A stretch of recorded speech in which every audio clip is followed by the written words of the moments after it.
So just kind of starting looking at rings, and we started looking at the end of last fall, and it was a very eye-opening experience, and very emotional. And looking at rings, I knew exactly that Madison, I knew exactly what she wanted, and I wanted to make sure that I knew what she wanted, just because it meant a lot to me, and I knew it meant a lot to her to have exactly what she wanted.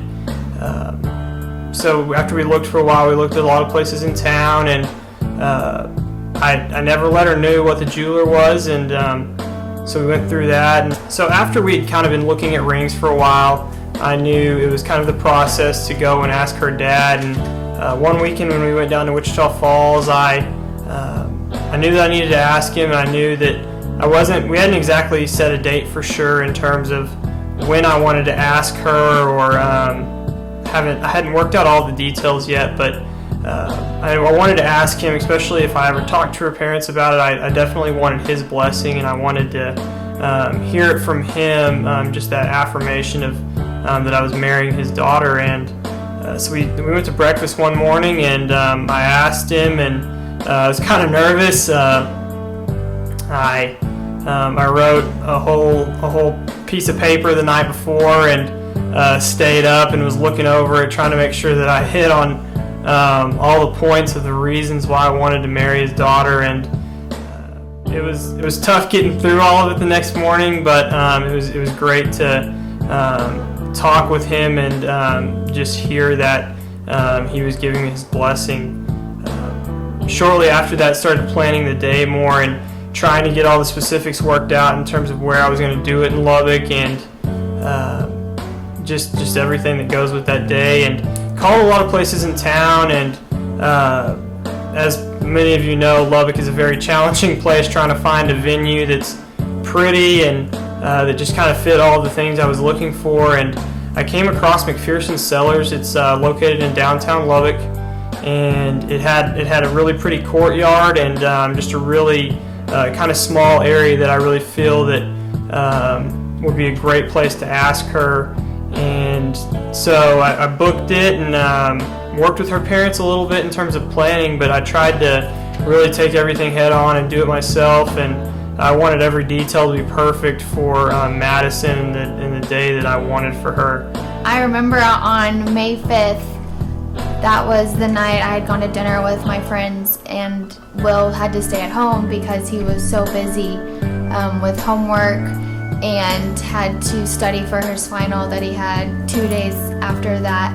While I was supposed to be studying for finals, I had my mind completely on the engagement, and I looked through it, and I slept pretty well that night.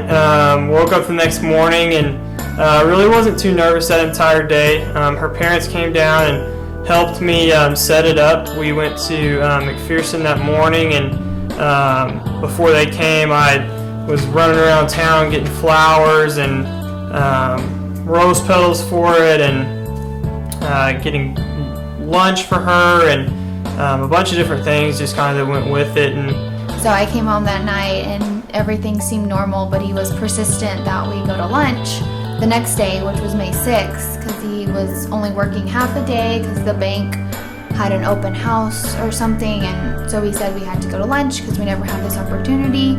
So I was a little hesitant because a few days earlier, everyone at work had told me that the board members were going to be in town, and that's a big deal, and I was trying to get a job promotion, and so I needed to be there and look nice and show the board members that I could work, and I was at my desk. And so I told Will I couldn't go to lunch because I needed to stay back at work and work through lunch like I always do. And he kept saying, no, you have to go to lunch. This is a big deal because I don't ever get to see you at lunch, so let's go to lunch together. So I finally just said, fine, let's do it. So I picked her up, and she was a little surprised to see me in the bow tie, but it wasn't too bad. I was able to play it off. The entire car ride over there, I really kind of tried to keep deflecting questions towards her and keep asking questions for her so I didn't have to talk. Trying to drink some water and kind of get through the moment. And I don't remember sweating too much, but I guess she thought I was. So we got in the car and started driving downtown to where he said we are going to eat. But then we passed the restaurant and it didn't faze him. He just kept going, and I was holding his hand and he felt a little clammy, but I thought it's just because it was hot outside and he had his shirt sleeve on and his bow tie and his jacket. And then we parked at McPherson Cellars downtown, the winery, and he said, okay, get out, we're here. And it was weird to me because we weren't supposed to be eating at McPherson at a winery at the middle of the day. And then when we pulled up, she was confused. She didn't really know where we were going. I just kind of smiled, probably looked a little awkward, and we pulled up and we got out, and I put my jacket on and started walking with her, and she was starting to get really tense at this point, and she was holding my hand really tight. He got out and we started walking, and I remember freaking out, and I asked him, do I need to take off my promise ring? Are we doing something like that? And he just looked at me and kind of laughed. But I was starting to get nervous because he wasn't talking and he had this look on his face like, we have to do something. And then we got to their back doors, they're wooden, and he said, today I finally get to do something that I've been wanting to do for a long time with you.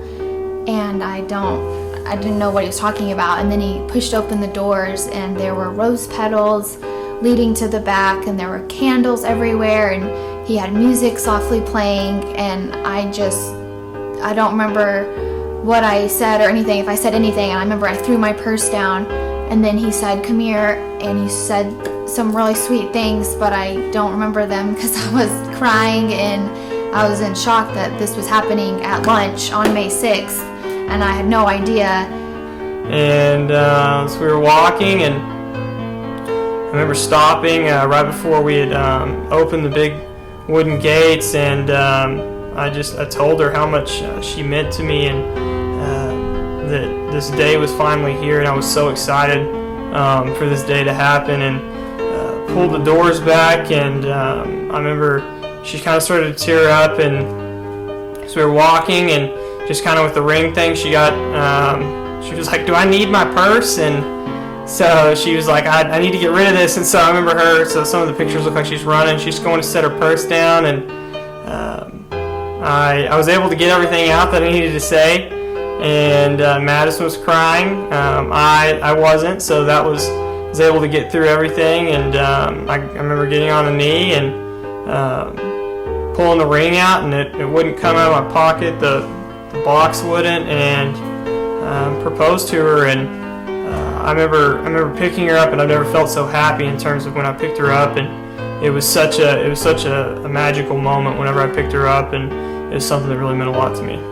And he had La Madeleine there with my favorite meal, and we ate lunch together, and then we danced together by the candles to music he had playing, and he had photographers inside documenting the day and taking pictures, and so I thought that was really sweet.